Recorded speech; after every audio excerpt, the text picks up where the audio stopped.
भारत में प्राचीन काल से ही गांव का अस्तित्व था। वे माल की मांग और आपूर्ति के लिए एक दूसरे पर निर्भर थे। इसी तरह वे देश की वृद्धि और विकास में बहुत योगदान देते थे। भारत एक ऐसा देश है जो अपने अद्वितीयक और तृतीयक क्षेत्र से अधिक कृषि पर निर्भर है। इसके अलावा भारत दुनिया का सबसे अधिक आबादी वाला देश भी है और इसकी बड़ी आबादी को भोजन देने के लिए उन्हें भोजन की आवश्यकता है, जो गांव से ही आता है। बताते चलें कि गांव में अधिकांशतः लोग कृषक होते हैं, जो हर एक व्यक्ति के लिए अपना बहुत महत्वपूर्ण स्थान रखते हैं। हम कह सकते हैं कि गांव की अर्थव्यवस्था भारत की अर्थव्यवस्था की रीढ़ की हड्डी है। गांव के लोग मिलनसार हैं और क्षेत्रीय शहरों के निवासी लोगों की तुलना में अधिक खुशहाल और समृद्ध जीवन जीते हैं। जब कोई गांव के बारे में सोचता है तो उसके दिमाग में क्या आता है?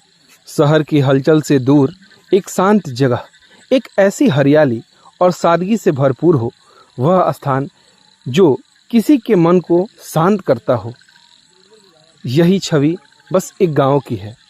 एक बार अपने बच्चों के साथ गांव में उनके ननिहाल या दादा दादी के पास निश्चित तौर पे अपने बच्चों को घुमाने के लिए लाएं और अपने गांव का दर्शन जरूर कराएं।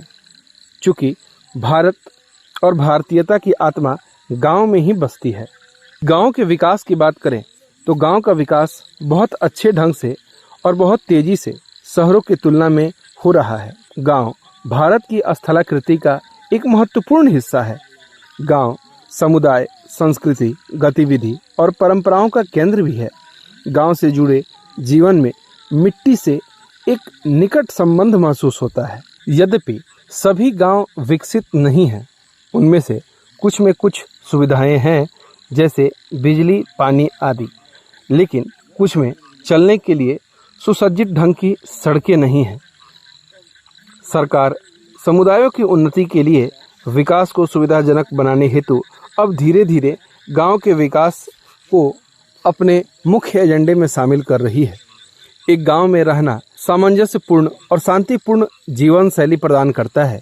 एक गांव में रहना आपको व्यस्त शहर के जीवन से मुक्ति प्रदान करता है और आप अलग भीड़ भाड़ भरे माहौल से, चूहा दौड़ से दूर रहते हैं। जी हाँ, यही है गांव की खूबसूरती और यही है गांव की अच्छाई। यहाँ की हरियालियों में हरि का वास होता है।